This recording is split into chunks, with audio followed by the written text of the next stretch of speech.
አሁን ቁጥር የማልጨርሳቸውን ያሳለፍኳቸው አሉ። እግዚአብሔርም እንግዲህ ያው በመከራ ስናልፍ አይደለም ያጠነክረን ብዙ አሉ። ግን የኔ ሶሉሽን መስሙሩ ጋር እስክደርስም ያው ጸሎቱ አለ። የኔ እግዚአብሔር ቃል አለ። ያው እረኞቼንም የቤተክርስቲያን አገልጋዮችን ከፍተኛው ደረጃ ላይ ሲደርስ እነሱን ፐርሰናሊ ኮንታክት አድርጌም እንዲጸልዩልኝ አድርጌ ብቻዬን ደግሞ የምችለው ሲሆን ደግሞ ብቻዬን ጸልዬ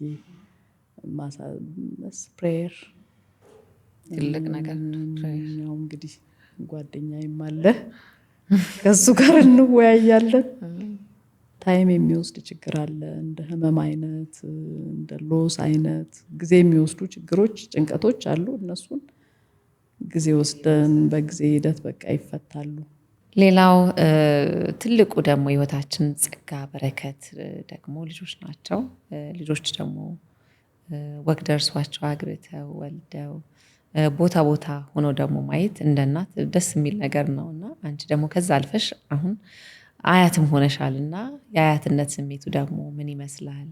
ስንት ልጆችስ አይተሻል? እንግዲህ በቅድሚያ የልጅ ለማግኘት የሚጓጉ ይኸው አለን። ሁሉ እድሉ ቶሎ እንዲገጥማቸው ምኞቴ ነው። እሺ አሜን። እንግዲህ እግዚአብሔር ረድቶኝ እኔ አሁን 3ቱም ልጆቼ